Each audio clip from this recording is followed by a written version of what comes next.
Praise the Lord. सभी विश्वासी भाई बहनों को प्रभु यीशु मसीह में जय मसीह की। बाइबल शिक्षा चैनल पर आप सभी का स्वागत है।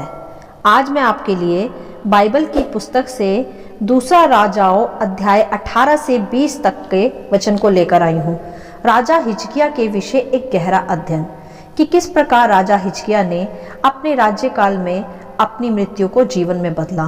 तो चलिए भाइयों बहनों, हम वीडियो स्टार्ट करते हैं। बाइबल दर्शाती है यह उस समय की बात है जब इज़राइल में आहाज का पुत्र हिजकिय्याह राजा हुआ करता था। राजा हिजकिय्याह इज़राइल के परमेश्वर यहोवा पर भरोसा किया करता था। वह यहोवा के संग संग चलता था तथा यहूदा के सब राजाओं में से कोई भी उसके बराबर नहीं था। राजा हिजकिय्याह यहोवा की सब आज्ञाओं को मानता था जो यहोवा ने मूसा को दी थी। इसीलिए यहोवा उसके संग रहा और जहाँ कहीं भी वह राजा जाता उसका काम सफल रहता था, क्योंकि जीवित परमेश्वर की सहायता सदा उसके संग थी।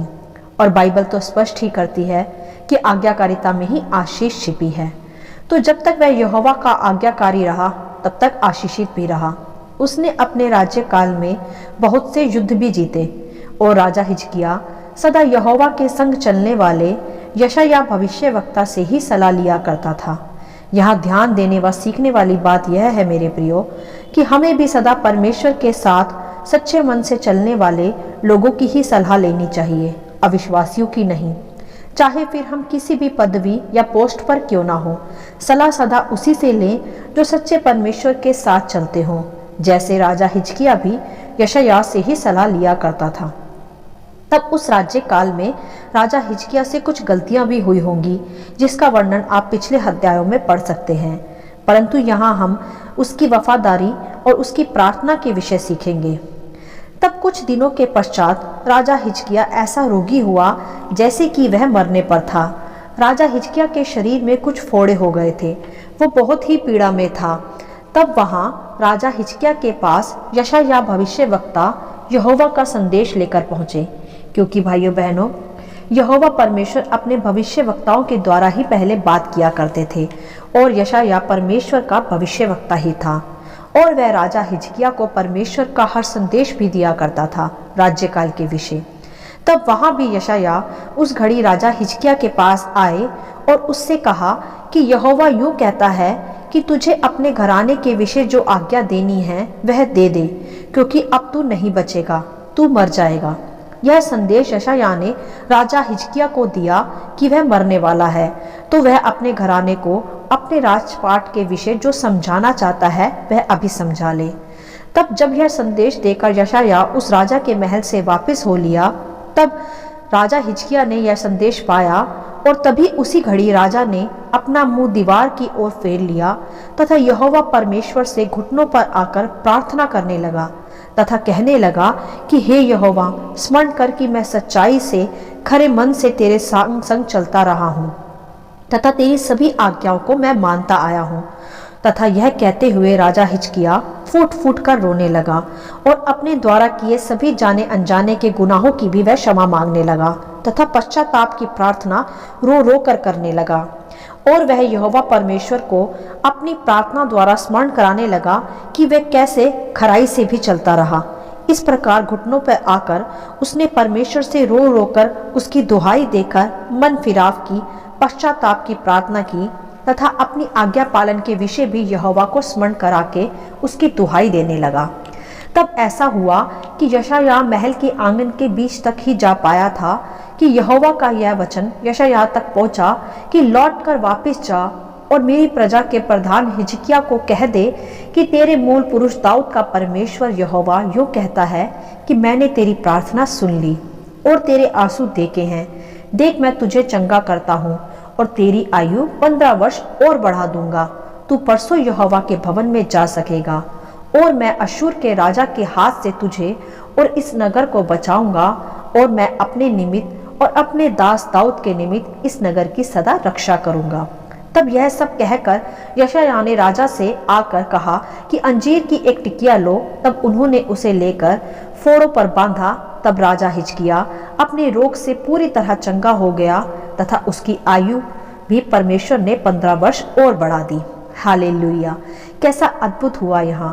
पहले वह अपने रोग के कारण मृत्यु की शैया पर पड़ा था और यहोवा परमेश्वर के भवन तक भी नहीं जा पा रहा था, परंतु उसकी प्रार्थना से, उसकी दुहाइयों से परमेश्वर ने उसकी ओर दया की दृष्टि की तथा फिर उसकी संगति वापस परमेश्वर से बन गई तथा उसका रोग भी गया और उसकी आयु भी बढ़ी, क्योंकि उसकी प्रार्थना में सच्चाई थी, मन फिराव था, पश्चाताप था तथा परमेश्वर के प्रति आज्ञाकारिता भी थी, जिससे परमेश्वर मजबूर हो गया उसकी प्रार्थना को सुनने के लिए तथा उसे दीर्घ आयु का आशीष देने के लिए।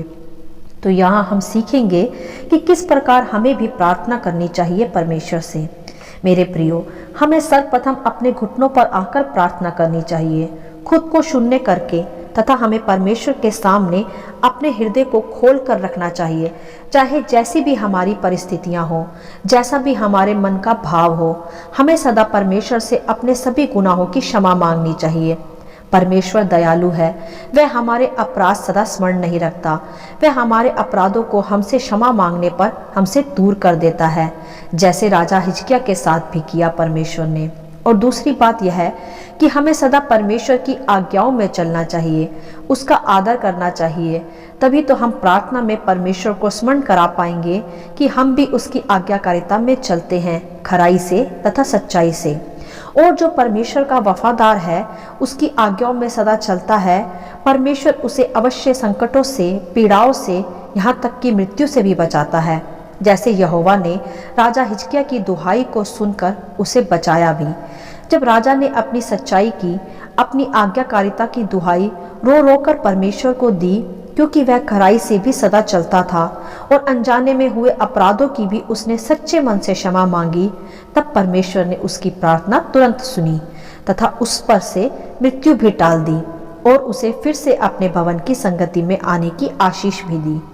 एक तो वह अपने राज्यकाल के सभी कार्यों के लिए सदा यशायाह भविष्यवक्ता की ही सलाह लेता था, क्योंकि वह जानता था कि परमेश्वर यशायाह से बात करता है और वह उसके संग है। ऊंचे पद पर होने के बावजूद भी राजा हिजकिय्याह परमेश्वर के साथ चलने वाले लोगों की ही सलाह लेता था, अपनी बुद्धि नहीं लगाता था। आज तो हम यदि किसी ऊंची पोस्ट को भी पा लें तो हम जरूरत से ज़्यादा ही समझदार हो जाते हैं, फिर हमें किसी की भी सलाह की कोई आवश्यकता ही नहीं रहती, जो कि एक गलत विचारधारा है। हमें ऐसा बिल्कुल नहीं करना चाहिए। चाहे हम किसी भी पदवी पर क्यों ना हो, हमें सदा परमेश्वर के साथ सच्चाई से चलने वालों की ही सलाह लेनी चाहिए, जैसे राजा हिजकिय्याह यशायाह से लेता था, तभी वह हर युद्ध में विजयी भी रहता था। यहाँ राजा हिजकिय्याह के विषय जो हम सीखते हैं वह महत्वपूर्ण बातें यह हैं कि वह यहोवा का सदा वफादार था, सदा हर बात में परमेश्वर की ही सलाह लिया करता था और परमेश्वर के सामने अपने हृदय की हर बात को खुलकर कहता था, तथा सबसे महत्वपूर्ण वह अपने सभी जाने अनजाने की किए अपराधों की सदा परमेश्वर से क्षमा मांगता था और उसकी प्रार्थना परमेश्वर की दया को फिर पा लेती थी। उसकी दुहाई तथा उसका रोना परमेश्वर की दृष्टि में भावपूर्ण था, जैसे परमेश्वर ने कहा भी कि मैंने तेरे आंसू देखे हैं, अर्थात उसकी दुहाई से है तात्पर्य यहाँ। और जिस प्रकार वह परमेश्वर के साथ वफादार था, उसकी आज्ञाओं को सदा मानता था और उसकी ही सलाह को सदा भविष्यवक्ताओं के द्वारा सुनता था, तो इसी प्रकार यहोवा भी उसके साथ वफादार रहा तथा उसकी मृत्यु का समय आने पर भी उसकी प्रार्थना के द्वारा परमेश्वर ने उसकी दुहाई सुन ली। जब उसने रो रो कर अपनी ईमानदारी, अपनी सच्चाई और अपने खराई से चलने के विषय यहोवा की दुहाई दी, तो उसकी आयु भी उसी घड़ी परमेश्वर ने बढ़ा दी।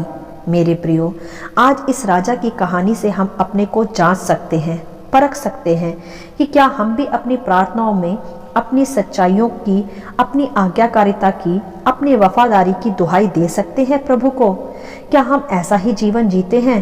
क्या हम भी अपना हृदय सच्चाई से, ईमानदारी से प्रभु के सामने खोल कर रखते हैं और अपने सभी गुनाहों को पूरी ईमानदारी से उसके सामने मान लेते हैं, जिससे वह मजबूर हो जाए हमें वह आशीष देने के लिए जो हमारी उस घड़ी की आशीष ना हो, जैसे मृत्यु को जीवन में बदलना। यह कोई मामूली बात नहीं है मेरे प्रियो कि राजा हिजकिय्याह ने 15 वर्ष और अधिक आयु उस घड़ी पा ली जिस घड़ी वह मरने पर था। यह अद्भुत आशीष है जो उसने परमेश्वर में वफादार ईमानदार बने रहने से, सच्चाई से, खराई से घुटनों पे आकर रो रो कर गिड़गिड़ा कर परमेश्वर से प्राप्त कर ली। क्योंकि वह अपने राज्य काल में यहोवा के संग संग चलता था, उसका वफादार भी था और सदा उसी की आवाज़ की सलाह को सुनता था। अपने घमंड में नहीं था कि मैं अब तो राजा बन गया हूँ और बहुत से युद्ध भी जीत लिए, तो मैं क्यों किसी से सलाह लूँ। जैसा आज हम बहुत से लोग अपने मनों में विचार लाते हैं, तो ऐसा नहीं होना चाहिए। सदा खुद को छोटा करो परमेश्वर के सम्मुख। जिसने दिया है वह ले भी सकता है। सदा यह स्मरण रखो, परमेश्वर का भय सदा अपने हृदयों में रखो। वफादार, ईमानदार, आज्ञाकारी तथा पश्चाताप करने वाले बने रहो। तभी आप प्रार्थना में इन बातों को यहोवा को स्मरण करा के उसकी दुहाई दे सकेंगे, अर्थात दावा कर पाएंगे कि आप ऐसे ही हैं। तो फिर वह उस आपकी प्रार्थना को अवश्य सुनेगा, क्योंकि परमेश्वर ईमानदारों के साथ ईमानदार है तथा वफादारों के साथ वफादार है। वह सदा वफादारी से प्रसन्न रहता है तथा वह हमारे अपराधों को सदा स्मरण नहीं रखता, क्योंकि वह तो दयालु तथा करुणामय है। बस आपके पास उसकी दुहाई देने के लिए, उसे स्मरण कराने के लिए सच्चाई का दावा होना आवश्यक है। फिर वह आपकी प्रार्थना का उत्तर आपको तुरंत देता है, जैसे उसने राजा हिजकिय्याह की भी प्रार्थना को भी तुरंत सुनकर उसे उत्तर दिया, जब तक यशायाह उसके महल से बाहर तक भी नहीं पहुंचे थे। इतनी ही शीघ्र राजा ने अपनी प्रार्थना का उत्तर पा लिया तथा मृत्यु को जीवन में फिर से प्राप्त कर लिया। तो मेरे प्रियो, हमें भी ऐसा ही करना है। अपनी जीवन रूपी आशीषें पाने के लिए सदा परमेश्वर में वफादार बने रहे और केवल परमेश्वर की ही आवाज़ को, उसी की सलाह को प्रथम स्थान दे और अपने जीवन काल में की गई सभी गलतियों की क्षमा सदा परमेश्वर से मांगे और पश्चातापी हृदय परमेश्वर के सम्मुख खोल कर रखें।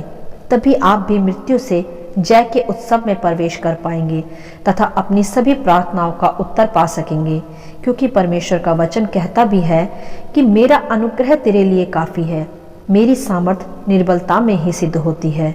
तो मेरे प्रियो, जब आप निर्बल हैं तभी आप सामर्थी बनते हैं, क्योंकि यहोवा का अनुग्रह वफादारी में, आज्ञाकारिता में, सच्चाई में, खराई में ही सिद्ध होता है, जैसे उस राजा हिजकिय्याह के जीवन में भी परमेश्वर ने सिद्ध किया। हालेलुया।